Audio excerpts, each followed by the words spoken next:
دروازہ اب بھی پیٹا جا رہا تھا۔ آخر سیکرٹ سروس کے ممبر کتنا انتظار کرتے۔ عمران تنہا اندر گیا تھا۔ بلیک زیرو اس کے ریڈی میڈ میک اپ سے واقف تھا اور اس کے متعلق پہچان کے لیے دوسروں کو بھی ہدایات دے سکتا تھا۔ پھر ایسی صورت میں اتنی دیر ہو جانے پر وہ اس کی خیریت کے خواہاں کیوں نہ ہوتے۔ ویسے انہیں اطمینان تو رہا ہی ہوگا کہ عمران اپنے جسم میں معمولی قسم کی ٹوٹ پھوٹ کا بھی عادی نہیں ہے۔ عمران نے خود ہی آگے بڑھ کر دروازے کا بولٹ گرایا۔ سیکرٹ سروس کے 3 ممبر اندر آئے، چوتھا باہر رہ گیا۔ عمران نے پھر دروازہ بند کر کے بولٹ چڑھا دیا۔ ظفر دونوں ہاتھ سے سر تھامے کوہنیاں ٹیک کر اٹھنے کی کوشش کر رہا تھا۔ عمران اور دوسرے خاموش کھڑے دیکھتے رہے۔ اب ریوالور عمران کے ہاتھ میں تھا۔ اس نے دوسروں سے کہا، میں ٹھیک ہوں، تم لوگ عمارت کی پشت پر جاؤ۔ ایک دبلا پتلا اور دراز قد آدمی ایک لڑکی کو یہاں سے نکال لے جانے کی کوشش کر رہا ہے۔ عمارت سے باہر نکلنے والی لڑکی پر نظر رکھو۔ جاؤ، میں اسے دیکھ لوں گا۔ وہ دروازے کی طرف مڑے، دروازہ کھولا، پھر جلدی سے بند کر دیا۔ پولیس، ایک نے مڑ کر کہا۔ بولٹ چڑھا دو، عمران نے کہا اور ظفرو کی طرف مڑا جو دونوں ہاتھ اوپر اٹھائے کھڑا ہانپ رہا تھا۔ بیٹھ جاؤ، عمران نے کرسی اٹھا کر میز کے قریب رکھتے ہوئے کہا۔ وہ برا سا منہ بنائے ہوئے بیٹھ گیا۔ تمہیں انہیں مطمئن کرنا ہے کہ یہاں کوئی غیر معمولی واقعہ نہیں ہوا۔ ہم خوشگوار فضا میں گفتگو کر رہے تھے۔ عمران نے ہاتھ اٹھا کر بند دروازے کی طرف اشارہ کیا۔ میں کیوں ایسا کروں؟ ظفرو کرایا۔ شاید تمہارے باس نے تمہیں نہیں بتایا کہ میں کون ہوں، عمران نے پلاسٹک کی ناک اور مونچھیں اپنے چہرے سے علیحدہ کرتے ہوئے کہا۔ اوہ، ظفرو کی زبان سے بے اختیار نکلا۔ مگر کیوں؟ پرواہ مت کرو، جو میں کہہ رہا ہوں کرو۔ ہرگز نہیں، یہ کھیل میرے سمجھ میں نہیں آیا، ظفرو نے غصیلی آواز میں کہا۔ تم پولیس سے الگ تو نہیں ہو؟ اس بار میری اور پولیس کی چل گئی ہے۔ میں نہیں تسلیم کر سکتا۔ کیا آج کا اخبار نہیں دیکھا؟ نہیں۔ خیر پھر دیکھ لینا، عمران سر ہلا کر بولا۔ وہ لوگ تمہارے جوئے کے اڈوں سے واقف نہیں ہیں، لیکن میں عرصے سے جانتا ہوں۔ ان کی صحیح نشاندہی بھی کر سکتا ہوں، کیا سمجھے؟ مثال کے طور پر رانچی لاڈج۔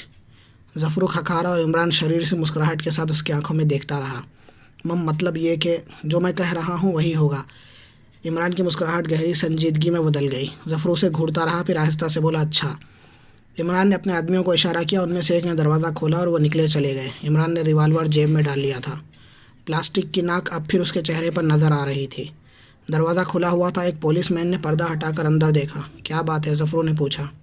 یہ آپ کے کلرک نے، کانسٹیبل نے جملہ پورا نہیں کیا کیونکہ اندر اسے سکون محسوس ہوا تھا۔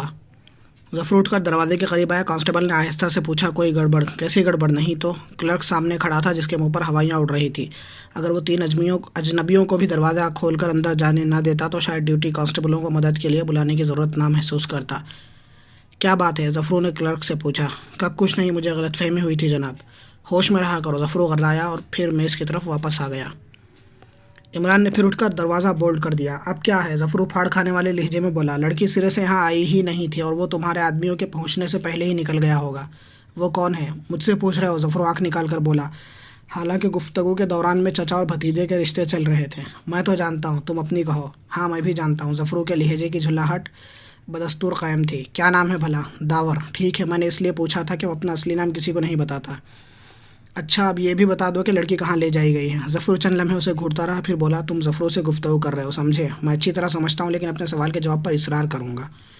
چلے جاؤ، دروازے کی طرف ہاتھ اٹھا کر غرایا۔ خیر پھر صحیح، عمران اٹھتا ہوا بولا۔ دروازے کی طرف مڑا اور پھر غیر متوقع طور پر اس کی لات ظفرو کے سینے پر پڑی اور وہ کرسی سمیت پیچھے کی طرف الٹ گیا۔ عمران اس کی چھاتی پر سوار تھا، گھٹنوں سے دونوں بازو دبا رکھے تھے اور بال مٹھیوں میں جکڑ رکھے تھے اور پوری قوت صرف کر رہا تھا۔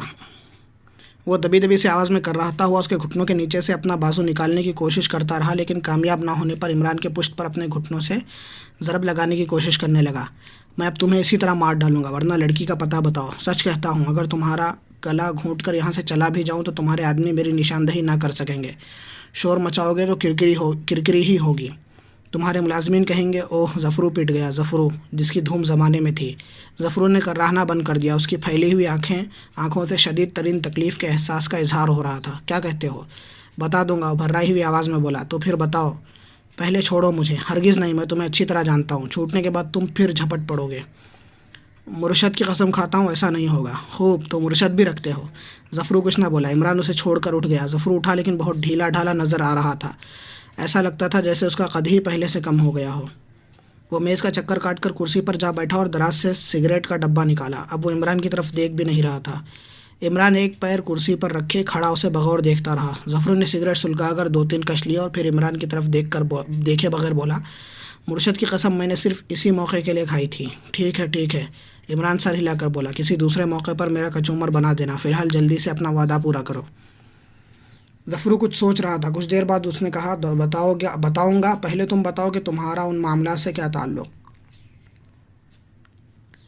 کن معاملات سے؟ وہ لڑکی رانا پیلس سے آئی تھی۔ رانا طاہر علی میرے دوست ہیں، لیکن یہ ہے کون؟ میں نے آج تک نہیں دیکھا، صرف نام ہی سننے میں آتا ہے۔ بہتوں نے تو نام بھی نہ سنا ہوگا۔ عمران نے سر ہلا کر کہا، اب تم کام کی بات کرو۔ اچھا، یہ آدمی داور کون ہے؟ اسے کب سے جانتے ہو؟ عمران نے سوال کیا۔ زیادہ دنوں سے نہیں، پیسے اچھے دیتا ہے۔ کیا وہ خود ہی تمہارے پاس آیا تھا؟ ظفر خود کسی کے پاس نہیں جاتا، اس کی گردن اکڑ گئی۔ تم سے کیا کام لیتا رہا ہے؟ رانا پیلس کی نگرانی۔ ظفر اس کی آنکھوں میں دیکھتا ہوا بولا، لیکن پولیس سے تمہاری کیوں کھٹک گئی ہے؟ آج کے اخبار میں دیکھ لینا، میرے پاس وقت نہیں۔ میرے اڈوں کے متعلق کیا رہی؟ مجھے ان سے صرف اسی حد تک دلچسپی ہے کہ ناکامی کی صورت میں انتقاماً راز فاش کر دوں گا۔ لڑکی کے بارے میں صحیح معلومات صرف ایک آدمی سے حاصل ہو سکیں گی، بشرطے کہ تم اس تک پہنچ سکو۔ میری ذمہ داری صرف اتنی تھی کہ اسے داور کے حوالے کر دوں گا۔ تم بہت دیر کر رہے ہو ظفر، عمران نے سخت لہجے میں کہا۔ اوپری منزل پر ایک آدمی رہتا ہے، پی ایچ درانی۔ کیا تم نے اسے اس کے حوالے کیا تھا؟ ہاں، اور وہ اسے کہیں لے گیا تھا۔ کیا بات ہوئی؟ عمران پھاڑ کھانے والے لہجے میں بولا۔ ظفر نے شانوں کو جنبش دی اور بولا، میں اس کے بارے میں زیادہ کچھ نہیں جانتا۔ اچھی بات ہے، میں خود ہی دیکھوں گا کیا کر سکتا ہوں۔ اس عمارت سے نکلنے کے بعد تمہاری زندگی کی ضمانت نہیں دی جا سکتی۔ میری قسم کی مدت ختم ہو چکی ہوگی، ظفر نے زہریلے لہجے میں کہا۔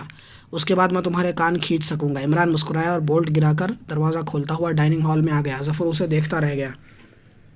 اس کے عوض دوسرے سینڈوچ اور دوسری کافی۔ عمران نے کاؤنٹر کلرک کو مخاطب کر کے کہا، سمجھوتا ہو گیا؟ بہت بہتر جناب، کلرک احمقانہ انداز میں بولا اور ویٹر کو متوجہ کرنے کے لیے گھنٹی بجائی۔ عمران کی حرکت سے تو یہی ظاہر ہو رہا تھا جیسے وہ دیدہ دانستہ اپنی موت کو آواز دے بیٹھا ہو، اس طرح گویا وہ ظفر کو اس کا موقع دے رہا تھا کہ وہ اس کے خلاف کچھ کرے۔ وہ نہایت اطمینان سے ایک میز کے قریب بیٹھا اپنے آرڈر کی تعمیل کا انتظار کر رہا تھا۔ فٹ پاتھ پر بلیک زیرو نظر آئے۔ عمران نے ہاتھ اٹھا کر جمائی لیتے ہوئے مخصوص اشارہ کیا، جس کا مطلب تھا کہ وہ خطرے میں ہے۔ بلیک زیرو نے تفہیمی انداز میں اپنے ہاتھ کو جنبش دی تھی اور پیچھے ہٹ گیا تھا۔ سینڈوچ اور کافی میز پر رکھ دی گئی۔ ظفر دروازے میں کھڑا عمران کو متحیرانہ نظروں سے دیکھ رہا تھا، پھر وہ اندر چلا گیا۔ عمران آہستہ آہستہ ایک کے بعد دوسرے سینڈوچ کھاتا اور کافی کے گھونٹ لیتا رہا۔ کلرک کاؤنٹر کے پیچھے سے اسے تشویش کن نظروں سے دیکھ رہا تھا۔ کافی ختم کر کے عمران نے بل کے دام چکائے، لیکن ٹپ کی رقم دیکھ کر ویٹر کی آنکھیں حیرت سے پھیل گئیں۔ یہ ایک بڑا نوٹ تھا۔ اس حیثیت کی ٹپ کیفے کے لیے غیر متوقع تھے۔ ویٹر نے تقریباً فرشی سلام کرتے ہوئے اس کا شکریہ ادا کرا۔ عمران اٹھا، کلرک کی طرف دیکھ کر سر کو جنبش دی۔ جواباً کلرک نے بھی مسکرا کر خوش اخلاقی کا مظاہرہ کیا۔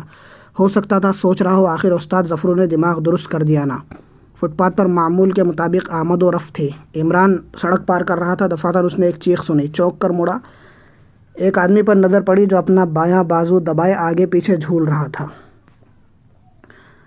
وہ آگے بڑھتا چلا گیا، دوسرے فٹ پاتھ پر پہنچ کر رکا۔ وہاں بھیڑ نظر آ رہی تھی جہاں اس آدمی کو دیکھا تھا۔ اس نے طویل سانس لی اور دل ہی دل میں بلیک زیرو کی پھرتی کی داد دیتا ہوا نہایت اطمینان سے آگے بڑھ گیا۔ یقیناً اس نے پشت سے حملہ کرنے والے پر اپنا بے آواز ریوالور آزمایا تھا۔ گلی پار کر کے وہ دوسری سڑک پر آیا، ہاتھ اٹھا کر ایک ٹیکسی رکوائی اور کسی جگہ کا پتہ بتائے بغیر ڈرائیور سے کہا، سیدھے چلو۔ لڑکی کا اس طرح ہاتھ سے نکل جانا اسے کھیل رہا تھا۔ ظفر بھی کیا یاد کرتا ہوگا، اس نے سوچا۔ ہو سکتا ہے اب کچھ دنوں کے لیے وہ روپوشی ہو جائے، اور اس کے بعد یہ بھی ضروری نہیں ہے کہ اس آدمی پی ایچ درانی سے ملاقات ہو سکے جس کا حوالہ ظفر نے دیا تھا۔ تو گویا اتنا سب کچھ ہو جانے کے باوجود بھی فی الحال کامیابی کی صورت نظر نہیں آتی۔ تو پھر بہتر یہی ہوگا کہ ظفر کو نظر سے اوجھل نہ ہونے دیا جائے۔ اب فی الحال وہی ایسا تھا جس کے ذریعہ سنگھی تک رسائی ہو سکتی تھی، لیکن سنگھی، عمران سوچتا رہا، وہ اب ظفر کو کب گھانس ڈالے گا؟ اس کے طریقہ کار کے مطابق تو اب وہ اس کے لیے بیکار ہو کر رہ گیا تھا۔ وہ پھر کسی ایسے آدمی سے کوئی تعلق نہیں رکھتا جس سے اس کے تعلقات منظر عام پر آ جائیں، لیکن یہ شخص پی ایچ درانی، اس کے متعلق ظفر نے بتایا تھا کہ ساجدہ اس کے قبضے میں ہے۔ حالانکہ عمران کو علم ہو چکا تھا کہ وہ سنگھی کے ساتھیوں میں سے، اور خود سنگھی نے اس کی تصدیق بھی کی تھی، پھر اب وہ اس قسم کے کام اسے کیوں کر سونپ سکتا ہے؟ کیا یہ ممکن نہیں کہ ظفر نے غلط بیانی سے کام لیا ہو، وقتی طور پر اس سے پیچھا چھڑانے کے لیے پی ایچ درانی کا نام لے لیا ہو، لیکن یہ اسی وقت ممکن ہے جب اسے علم رہا ہو کہ اس سے پی ایچ درانی کا ٹکراؤ پہلے بھی ہو چکا ہے۔ ڈرائیور، دفاتر، اس نے کہا، بائیں جانب موڑ لو۔ آگے چل کر اس نے پھر گاڑی روکنے کو کہا اور پھر وہ ایبک روڈ پر تھے اور ٹیکسی کا رخ کیفے 3 اسٹار کی طرف تھا۔ کیفے 3 اسٹار کے سامنے اب باوردی پولیس کی بھیڑ نظر آئی۔ چوراہے پر سگنل کے سرخ روشنی کی بنا پر ٹیکسی رک گئی تھی اور عمران چاروں طرف دیکھ رہا تھا، شاید اس کا کوئی ماتحت نظر آ جائے۔ بلیک زیرو دکھائی دیا جو بائیں جانب والے فٹ پاتھ پر کھڑا اپنے جوتوں پر پالش کرا رہا تھا۔ اگر سگنل ہو جائے تو تم آگے بڑھ کر روک دینا، عمران نے ڈرائیور سے کہا، میں ذرا سگریٹ خریدوں گا۔ ٹیکسی سے اتر کر وہ بلیک زیرو کے قریب آیا اور آہستہ سے بولا، ظفرو کو نظروں سے اوجھل نہ ہونے دینا۔ آگے بڑھ کر سامنے والی دکان سے سگریٹ کا پیکٹ بھی خریدا اور ٹیکسی کی طرف واپس آ گیا۔ جیسے ہی بیٹھ کر دروازہ بند کیا، چوراہے کی روشنی بھی تبدیل ہو گئی۔ ٹیکسی آگے بڑھی اور عمران نے ڈرائیور سے کہا، اچھا خاصا شہر ہے، کیا تم مجھے یہاں کے تاریخی مقامات دکھا سکو گے؟ ضرور جناب، بڑی خوشی سے، ڈرائیور بولا۔ سب سے پہلے یونیورسٹی لے چلو۔ جی وہ تاریخی مقام تو نہیں ہے، سنا ہے دور سے اس کی عمارت ایسی لگتی ہے جیسے مرغیوں کے ڈربے قطار اندر رکھ دیے گئے ہوں۔ میں نے کبھی اس پر دھیان نہیں دیا، ڈرائیور مسکرا کر بولا۔ عمران کھڑکی سے باہر دیکھنے لگا۔ سچ مچ اس نے کئی تاریخی عمارتیں دیکھ ڈالی اور 3-4 گھنٹے بعد رانا پیلس آیا۔ وہ جانتا تھا کہ یہاں سنگھی کے عمارت کے آدمی اس کی نگرانی بخوبی کر سکیں گے۔ خود اس کا اپنا رہائشی فلیٹ اور رانا پیلس دونوں ہی اس کے لیے غیر محفوظ تھے۔ البتہ کیپٹن فیاض کو نہیں معلوم تھا کہ عمران کا کوئی تعلق رانا پیلس سے بھی ہو سکتا ہے۔ پھر اس نے کسی کا نمبر ڈائل کیا اور دوسری طرف سے جواب سن کر بولا، ظفرو اس وقت کہاں ہے؟ وہ کیفے والی عمارت سے ابھی تک باہر نہیں آیا۔ کیفے کے اندر کون ہے؟ چوہان۔ ٹھیک ہے، عمران نے کچھ سوچتے ہوئے پوچھا، دوسری طرف کی کیا خبریں ہیں؟ اطلاع ملی ہے کہ کیپٹن فیاض نے آپ کی تلاش شروع کرا دی ہے۔ غالباً تصویر کے سلسلے میں آپ سے مزید پوچھ گچھ کرنا چاہتا ہے۔ اس نے تصویر کو کیمیائی تجزیے کے لیے بھیجا ہے یا نہیں؟ اس کے متعلق میں کچھ نہیں جانتا۔ معلوم کرو، تجزیے کے نتائج معلوم ہو سکے تو زیادہ بہتر ہے، میں کوشش کروں گا۔ عمران نے سلسلہ منقطع کر دیا اور آرام کرسی پر نیم دراز ہو کر آنکھیں بند کر لی۔ لڑکی بہت اہم تھی، وہ سوچ رہا تھا، ظفرو تو محض ایک مہرے کی سی حیثیت رکھتا ہے، سنگھی کی اصل قیام گاہ اس کے فرشتوں کے علم میں بھی نہ ہوگی، ویسے وہ اب بھی داور ہی کا نام استعمال کیے جا رہا ہے۔ تھوڑی دیر بعد اس نے ٹیلی فون ڈائریکٹری اٹھائی اور پی ایس درانی کا فون نمبر تلاش کرنے لگا، لیکن ناکامی ہوئی۔ غالباً اس کے فلیٹ میں فون ہی نہیں تھا۔ فون پر اپنے فلیٹ کے نمبر ڈائل کیے، دوسری طرف سے جوزف نے جواب دیا، او باس، وہ کہہ رہا تھا، اب میرا غصہ کوئی گل کھلائے گا، کھال میں رہے۔ عمران غرایا، میں کیپٹن فیاض کو قتل کر دیتا، لیکن تمہارا خیال کیا بات ہے؟ وہ مجھے اپنے ساتھ لے جا رہا تھا، میں نے انکار کر دیا۔ میں نے کہا، میں اپنے وکیل سے مشورہ کیے بغیر نہ کسی سوال کا جواب دے سکتا ہوں اور نہ کہیں جا سکتا ہوں۔ بہتر ہے تم وارنٹ لاؤ۔ ٹھیک ہے، لیکن اگر وہ وارنٹ بھی لے آیا تو؟ تب پھر مجھے سوچنا پڑے گا باس۔ ہیلو، فون ہی پر سوچنے لگے۔ ایک آدمی اور آیا تھا باس، تمہارے متعلق پوچھ رہا تھا۔ اور پھر جوزف نے اس کا حلیہ بتایا، جو انہی دونوں میں سے کسی کا ہو سکتا تھا جس سے پچھلی رات مٹبھیڑ ہوئی تھی اور ایک زخمی ہو گیا تھا۔ جوزف، عمران نے ماؤتھ پیس میں کہا، بہتر یہی ہے کہ تم یہاں چلے آؤ۔ کہاں باس؟ جہاں بڑا آدمی رہتا ہے۔ میں سمجھ گیا باس، لیکن اگر کوئی تعاقب کرتا ہوا وہاں بھی پہنچ گیا تو؟ زیادہ عقل مند بننے کی ضرورت نہیں، ٹیکسی کے بجائے آٹو رکشہ پر آنا، لیکن عمارت میں داخل ہونے کی ضرورت نہیں، عمارت سے کچھ آگے چل کر رکشہ رکوانا۔ میں سمجھ گیا باس، جوزف کی آواز آئی اور عمران نے محسوس کیا جیسے جملہ ادا کرتے وقت وہ مسکرایا بھی ہو۔ بس، عمران نے ریسیور رکھ دیا۔ جلدی سے اس کمرے میں آیا جہاں میک اپ کا سامان رہتا تھا۔ پلاسٹک میک اپ کے ہلکے سے ٹچ نے چہرے میں کسی حد تک تبدیلی کر دی۔ بعض اوقات وہ اس پر مجبور ہو جاتا تھا، ورنہ میک اپ سے اسے وحشت ہی ہوتی تھی۔ پھر گیراج سے موٹر سائیکل نکالی اور اسی راستے پر چل پڑا جدھر سے جوزف کو آنا تھا۔ رکسٹن اسٹریٹ کے چوراہے پر اس نے موٹر سائیکل روک دی اور اس طرح اس کی جانچ پڑتال میں لگ گیا جیسے اس میں کوئی خرابی واقع ہو گئی ہو۔ تھوڑی دیر بعد جوزف کا رکشہ نظر آیا جس کی رفتار زیادہ تیز نہیں تھی۔ غالباً وہ اس طلبی کا مقصد سمجھ گیا تھا، لیکن ٹریفک کی اس بھیڑ میں اس کا اندازہ کرنا مشکل تھا۔ اس کا تعاقب بھی کیا جا رہا ہے۔ عمران نے چوراہے کا چکر لگا کر اپنی موٹر سائیکل اسی سمت موڑ دی جدھر جوزف کا رکشہ جا رہا تھا۔ کچھ دور چلنے کے بعد رکشے کے پیچھے صرف ایک موٹر سائیکل رہ گئی جو اب بھی اس کا تعاقب کر رہی تھی۔ رانا پیلس سے 2 فرلانگ کے فاصلے پر جوزف کا رکشہ رک گیا۔ موٹر سائیکل آگے بڑھتی گئی، پھر رک گئی۔ وہ آدمی اتر کر اسے اس طرح دیکھ رہا تھا جیسے انجن میں کوئی خرابی واقع ہو گئی ہو۔ بہترین موقع تھا۔ عمران نے ٹھیک اسی کے قریب اپنی موٹر سائیکل روک دی۔ کیا میں کوئی مدد کر سکتا ہوں؟ اس نے نرم لہجے میں پوچھا۔ جی، وہ آدمی چونک کر سیدھا کھڑا ہوتا ہوا بولا۔ اس کے چہرے پر جھنجھلاہٹ کے آثار تھے۔ جی نہیں، لہجہ بھی کٹ کھنا تھا۔ ارے صاحب، اس میں خفا ہونے کی کیا بات ہے؟ عمران نے بھی ناخوشگوار لہجے میں کہا۔ اپنا کام کیجیے، اس آدمی نے گردن اونچی کر کے جوزف کے رکشے کی طرف دیکھتے ہوئے کہا جو اب خالی تھا اور جوزف کا کہیں کوئی پتہ نہیں تھا۔ رکشے والے نے انجن دوبارہ اسٹارٹ کیا اور رکشہ تیزی سے ان کے قریب ہی سے گزر گیا۔ عمران نے اس آدمی کے آنکھوں میں قہر کے کوندے لپکتے دیکھے۔ کیوں کھڑے ہو؟ وہ حلق پھاڑ کر دہاڑا۔ اور عمران نے اس بار محسوس کیا جیسے یہ آواز وہ پہلے بھی سن چکا ہو، اور پھر ناک کے نیچے وہ گھنی مونچھیں جنہوں نے اوپری ہونٹ قطعی طور پر چھپا رکھے تھے اسے مصنوعی معلوم ہونے لگی۔ آنکھوں کی بناوٹ بھی کچھ جانی پہچانی سی تھی۔ وہ اپنی موٹر سائیکل کی طرف پھر متوجہ ہو گیا۔ پھر عمران کھڑا دیکھتا ہی رہ گیا۔ اس نے موٹر سائیکل اسٹارٹ کی اور اسے گھما کر ٹھیک اسی جگہ لے گیا جہاں جوزف نے رکشہ رکوایا تھا۔ وہاں وہ پھر رکا، انجن بند کر کے موٹر سائیکل کھڑی کر دی، مڑ کر دیکھا عمران جہاں تھا وہیں کھڑا رہا۔ کچھ دیر بعد وہ سڑک کے کنارے کھڑا ادھر ادھر دیکھتا رہا، پھر فٹ پاتھ پر چڑھ کر اس عمارت کی طرف بڑھا جس کے سامنے جوزف کا رکشہ رکا تھا۔ پھاٹک کے قریب پہنچ کر پھر رک گیا، غالباً نیم پلیٹ کو دیکھ رہا تھا۔ عمران نے ٹھنڈی سانس لی اور آسمان کی طرف دیکھنے لگا۔ ویسے وہ ابھی تک اس آدمی کی آواز کے متعلق سوچ رہا تھا۔ دفعتاً وہ پھاٹک سے اپنی موٹر سائیکل کی طرف آیا، انجن اسٹارٹ کیا اور شہر کی جانب روانہ ہو گیا۔ جب کافی دور نکل گیا تو عمران نے اپنی موٹر سائیکل بھی اسی طرف موڑ دی، لیکن دونوں کے درمیان کافی فاصلہ برقرار رہا۔ اب بھی اس کی آواز عمران کے کانوں میں گونج رہی تھی، وہ گھنی مونچھیں، پیشانی اور آنکھوں کی بناوٹ، آواز میں ہلکی سی غراہٹ۔ پھر دفعتاً ذہن میں بجلی سی چمک گئی اور اسے یاد آ گیا، وہ 100% پی ایچ درانی تھا۔ میک اپ میں مصنوعی مونچھیں بڑے سلیقے سے اوپری ہونٹ پر جمائی گئی تھیں۔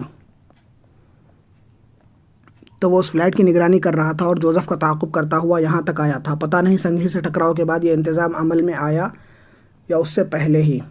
دونوں موٹر سائیکلیں آگے پیچھے دوڑتی ہوئی شہر میں داخل ہوئیں۔ عمران سوچ رہا تھا کہ کہیں ٹریفک کی بھیڑ میں وہ نظروں سے اوجھل نہ ہو جائے، لہٰذا دوسرے ہی لمحے میں اس نے فاصلہ کم کرنا شروع کر دیا۔ اب وہ اس موٹر سائیکل سے صرف 8 یا 10 فٹ کے فاصلے پر تھا۔ ایک جگہ تو اسے ٹریفک کے قانون کی خلاف ورزی بھی کرنی پڑی، لیکن اتفاق سے آٹومیٹک سگنل کے قریب کوئی ٹریفک کانسٹیبل موجود نہیں تھا، ورنہ وہ بڑی زحمت میں پڑ جاتا۔ تعاقب جاری رہا، دھوپ تیز تھی اور عمران پسینے میں نہایا ہوا تھا۔ اگلی موٹر سائیکل مختلف سڑکوں سے گزرتی ہوئی ایک عمارت کے کمپاؤنڈ میں داخل ہو گئی۔ عمران آگے بڑھتا چلا گیا، کچھ دور جا کر پھر ٹرن لیا اور پھر اس عمارت کے سامنے واپس آیا، لیکن آس پاس نہیں ٹھہرنا چاہتا تھا۔ یہ بھی عجیب اتفاق تھا کہ سنگھی کے ایک آدمی سے مڈبھیڑ ہوئی تھی، ورنہ وہ تو یہ دیکھنا چاہتا تھا کہ فیاض کے ماتحت اب بھی اس کے فلیٹ کی نگرانی کر رہے ہیں یا نہیں۔ آگے چل کر ایک ٹی شاپ نظر آئی اور اس نے موٹر سائیکل اس کے سامنے روک دی۔ بھوک بھی محسوس ہو رہی تھی۔ اندر پہنچ کر اس نے چائے اور پیسٹریز کا آرڈر دیا۔ چھوٹی سی صاف ستھری جگہ تھی، 2 آدمی سرو کر رہے تھے، ریڈیو ہلکی آواز میں چل رہا تھا۔ وہ سوچ رہا تھا شاید سنگھی اس عمارت میں موجود ہو اور لڑکی بھی، اگر ظفرو جھوٹ نہیں بولا تھا۔ چائے کے گھونٹ لیتے وقت وہ سڑک ہی کی طرف دیکھ رہا تھا۔ دفعتاً وہ آدمی پھر نظر آیا۔ موٹر سائیکل ہی پر اس کی واپسی ہوئی اور عمران سوچ رہا تھا کہ کہیں وہ غلط فہمی کا شکار تو نہیں ہوا۔ ہو سکتا ہے اسے تعاقب کا احساس ہو گیا ہو اور اس نے محض دھوکہ دینے کے لیے کسی عمارت کے کمپاؤنڈ میں موٹر سائیکل موڑ لی ہو اور پھر میدان صاف دے کر دوبارہ اپنی راہ پر لگا ہو۔